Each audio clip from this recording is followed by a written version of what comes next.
So ఇక టాపిక్లోకి వెళ్దాం. గ్రూప్ 1పై పోరాటం ఆగదు. గత అసెంబ్లీ ఎన్నికల ముందు అధికార పార్టీ ఇందిరమ్మ రాజ్యం తెస్తామని చెప్తుంటే గత ప్రభుత్వాన్ని మించిన సంక్షేమ సర్కారును తీసుకొస్తున్నారేమో అని ప్రజలంతా ఆశించారు. కానీ ప్రస్తుతం ఉన్నటువంటి కాంగ్రెస్ ప్రభుత్వం ఇచ్చిన మాటను కాలదన్ని తెలంగాణలో ఇందిరమ్మ ఎమర్జెన్సీ రాజ్యాన్ని తీసుకొచ్చింది. నయా ఇందిరమ్మ రాజ్యంలో తెలంగాణ విధ్వంసం జరుగుతున్నది. ప్రశ్నించిన వారిపై దాడులు, అక్రమ కేసులు, నిర్బంధాలు. తాజాగా టీజీపీఎస్సీ నిర్వహించినటువంటి గ్రూప్ 1 పోస్టుల భర్తీలో జరిగిన అవకతవకలపై ప్రశ్నించిన పాడి కౌశిక్ రెడ్డిపై కేసు పెట్టారు. గ్రూప్ 1 పోస్టుల భర్తీలో జరిగిన తప్పులు ఎత్తి చూపిన నెల తర్వాత కేసు పెట్టడం సర్కార్కే చెల్లింది. సో ఇక్కడ మనం ఫస్ట్ ఆఫ్ ఆల్ ఈ ఆర్టికల్ని మనం చూసే ముందు ఒకటి అందరూ కూడా మనం గమనించాలి. పార్టీ ఎవరన్నది మనకి జనరల్గా విద్యార్థులకి సంబంధం లేదు. అది అధికారమా ప్రతిపక్షమా అనేది ఎవరైనా సరే దాన్ని సక్రమంగా, నిజాయితీగా, ట్రాన్స్పరెంట్గా ఎగ్జామ్ పెట్టి సరైన అభ్యర్థులకి న్యాయం జరిగేలా చూడడం అనేది వాళ్ళ ముందున్న తక్షణ కర్తవ్యం. తప్పు ఎవరు చేసినా దాని గురించి మాట్లాడాకు ప్రజలందరికీ ఉంటుంది. అందులో ముఖ్యంగా గ్రూప్ 1 లాంటి ఎగ్జామ్స్ జరిగినప్పుడు ప్రతి దశలోనూ తప్పులు లేకుండా జాగ్రత్తతోటి పరీక్ష నిర్వహించాల్సిన బాధ్యత కమిషన్ మీద ఉంటుంది. సో ఒక ఎగ్జాంపుల్ చెప్పుకోవాలంటే Telangana group 1 prelims second time రద్దయినప్పుడు బయోమెట్రిక్ కారణంతో అదేవిధంగా ఓఎంఆర్లు ఎక్కువ వచ్చినాయని ఎగ్జామ్ని రద్దు చేయడం జరిగింది. సో అప్పుడు ఉన్నటువంటి ప్రతిపక్షం ప్రజల తరపున ముందుండి పోరాడి న్యాయం చేసిందని చెప్పుకోవచ్చు. సో మరి ఇప్పుడు 10 మంది అభ్యర్థులు ఎక్కువ వచ్చిందని చెప్పి ఇప్పుడున్న ప్రతిపక్షం చెప్తుంది. సో దాని మీద ఉన్నటువంటి నిజానిజాలని ప్రజలందరికీ చెప్పాల్సిన బాధ్యత ఇప్పుడున్న గవర్నమెంట్కి అయితే ఖచ్చితంగా ఉంటుంది. అందులో ఎటువంటి సందేహం లేదు. మరి చూద్దాం ఈ ఆర్టికల్లో నిజంగా జరిగిన తప్పుల మీద ఈ యొక్క ఎడిటోరియల్ ఉందా లేకపోతే కంప్లీట్గా పొలిటికల్ వేలో ఉందా అనేది చూద్దాం. సో ఒక్కటైతే గుర్తుపెట్టుకోవాలి, రాజకీయాలకు అతీతంగా కష్టపడి చదివిన అభ్యర్థులకి సక్రమంగా ఎగ్జామ్ నిర్వహించి అర్హులైనకి పోస్టులు ఇవ్వాల్సిన బాధ్యత పబ్లిక్ సర్వీస్ కమిషన్ మీద ఉంటుంది, గవర్నమెంట్ మీద ఉంటుంది. వాళ్ళు ఏమైనా లోటుపాట్లు చేస్తే తప్పులు ఎత్తి చూపే బాధ్యత ప్రతిపక్షాలకి ఖచ్చితంగా ఉంటుంది. సో దీన్ని రాజకీయ కోణంలో చూడడం కంటే కూడా ఒక విద్యార్థుల కోణం వైపు చూసి సరైన అభ్యర్థికి సరైన న్యాయం జరిగేందుకు వీళ్ళు కృషి చేయాల్సిందే. సో చూద్దాం మరి ఆర్టికల్ ఎలా ఉందో. కాంగ్రెస్ అధికారంలో వస్తే ఏడాదిలో 2 లక్షల పైగా ఉద్యోగాలు భర్తీ చేస్తామని ఆ పార్టీ నాయకులు ఎన్నికల ముందు ఊరూరా ఉదరగొట్టారు. యువత నిరుద్యోగుల భుజాలపై 3 రంగుల జెండాలను మోపి వారి కష్టాన్ని నిచ్చెనగా మార్చుకొని ముఖ్యమంత్రి పీఠం మీద కొలువారు.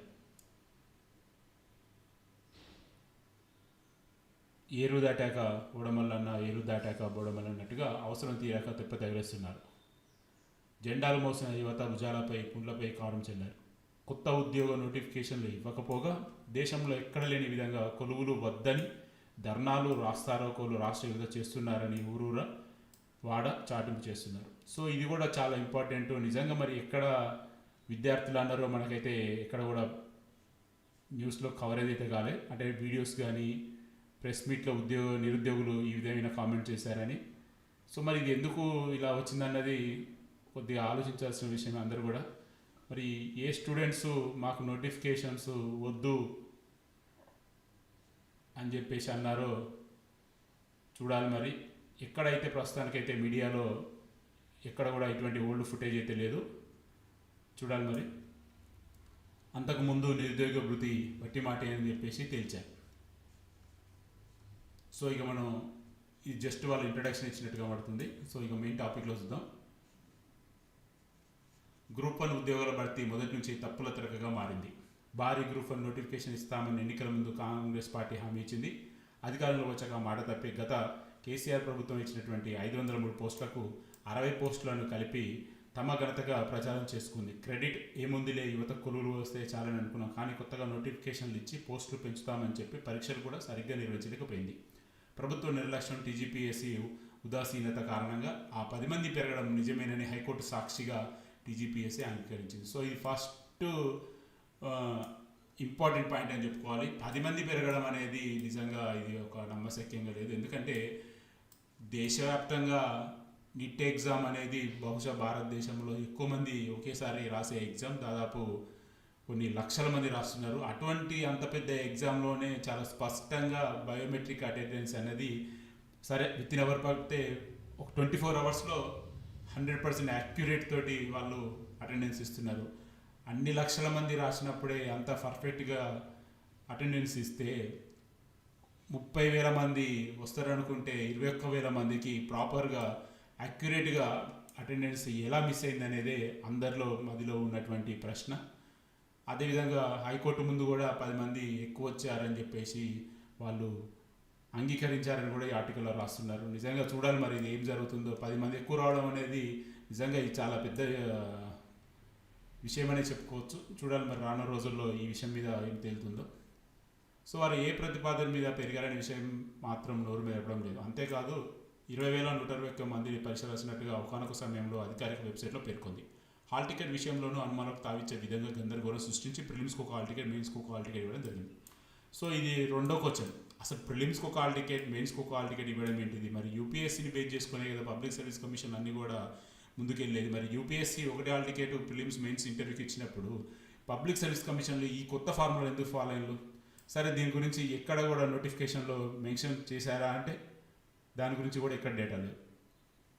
సో ఇది రెండో ప్రశ్న వీళ్ళకి నుంచి. ఒకటేమో 10 మంది ఎక్కువ వచ్చారనేది ఫస్ట్ ప్రశ్న అయితే, హాల్ టికెట్స్ 2 ఎందుకు ఇచ్చినా రెండో ప్రశ్న.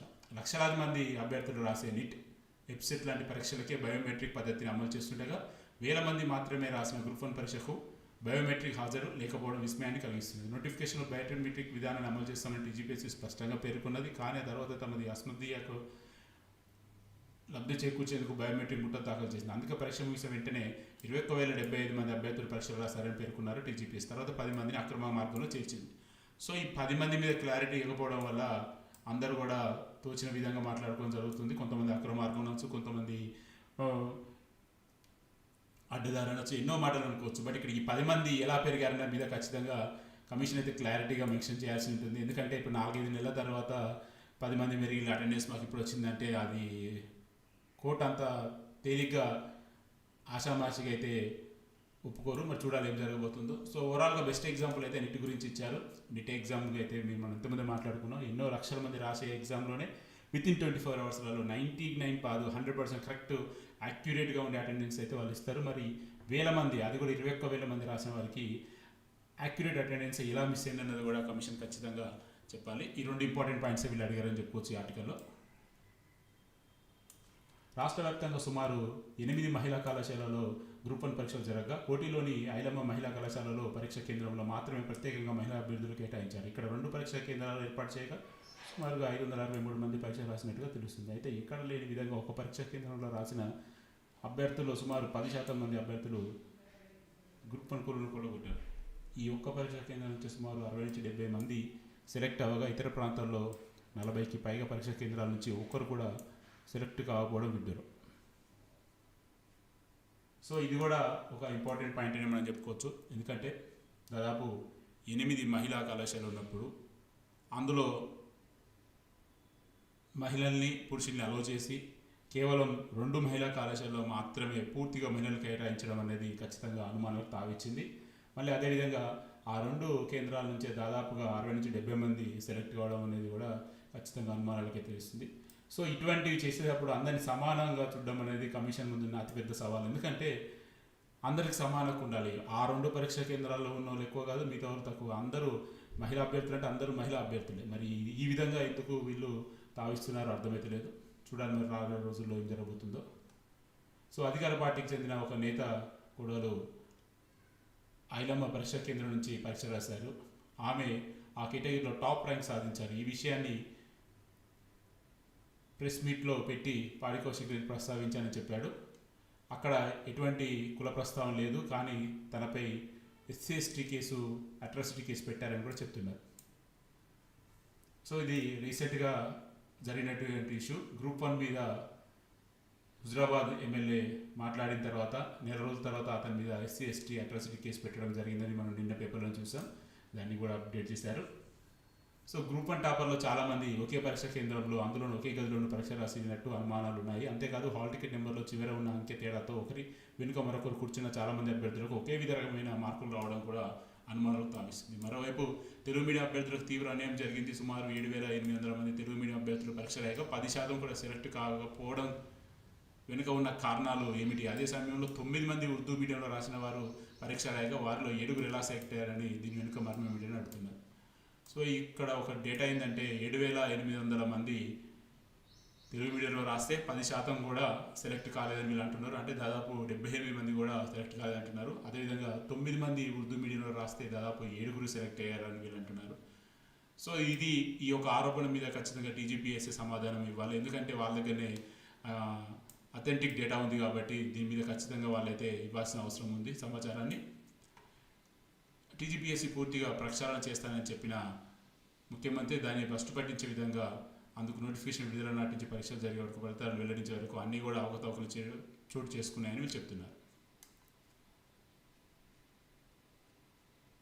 ఇన్ని కేసులు పెట్టినా అన్యాయాన్ని ప్రశ్నిస్తూనే ఉంటా, పేద విద్యార్థుల తరపున నా గలం వినిపిస్తా అని అంటున్న హుజరాబాదు శాసనసభ్యులు. సో ఓవరాల్గా వీళ్ళు ఇక్కడ క్లారిటీ ఏం చెప్తున్నారంటే, మహిళా కళాశాలలో అందరు మహిళలని కాకుండా కొందరు మహిళల్ని కొన్ని కళాశాలలో మహిళా పురుష అభ్యర్థులను ఎందుకు కేటాయించారు, అదేవిధంగా 2 సెంటర్ల నుంచి ఎక్కువ మంది ఎట్లా సెలెక్ట్ అయ్యారు, అదేవిధంగా ఉర్దూ దానిలోట 9 మంది రాస్తే 7 ఎట్లా సెలెక్ట్ అయ్యారు, 7,800 మంది తెలుగులో రాస్తే 10% కూడా ఎందుకు సెలెక్ట్ కాలేదు, అదేవిధంగా 10 మంది అభ్యర్థులు ఎలా తేడా వస్తారు, అంటే 10 మంది అభ్యర్థులు ఎక్కువ ఎలా వచ్చారు ఎగ్జామ్ అయిపోయిన తర్వాత 2-3 నెలల తర్వాత అని ఇచ్చారు. అదేవిధంగా గ్రూప్ 1 ప్రిలిమ్స్కి, మెయిన్స్కి హాల్ టికెట్ ఎందుకు చేంజ్ చేశారు, మరి నోటిఫికేషన్ ఎక్కడ కూడా మీరు పేర్కొనలేదు కదా అని చెప్పేసి అంటున్నారు. సో ఖచ్చితంగా ఇవన్నీ వ్యాలిడ్ పాయింట్స్ అనుకోవచ్చు. మరి చూడాలి రానున్న రోజుల్లో ఏమవుతుందో. సో ఓవరాల్గా అయితే గ్రూప్ 1పై పోరాటం ఆగదని చెప్పేసి ఇవాళ స్పెషల్ ఆర్టికల్ అయితే ప్రముఖ తెలుగు దినపత్రిక నమస్తే తెలంగాణలో అయితే గౌరవ శాసనసభ్యులు అయితే రాయడం జరిగింది. సో మనం ఫస్టే చెప్పుకున్నాం, ఇది పార్టీల గురించి ఇక్కడ మాట్లాడుకోవడం వృధా అని చెప్పేసి. పార్టీలు ఇవాళ ఉంటాయి, రేపు మారుతూ ఉంటాయి. ఇక్కడ ప్రజలకి జరిగిన అన్యాయాన్ని సరిచేయాల్సిన బాధ్యత ప్రస్తుతం ఉన్నట్టు గవర్నమెంట్ మీదే ఉంటుంది. సో చూద్దాం మరి ప్రభుత్వం దీన్ని ఏ విధంగా ముందు తీసుకెళ్తుందో రానున్న రోజు.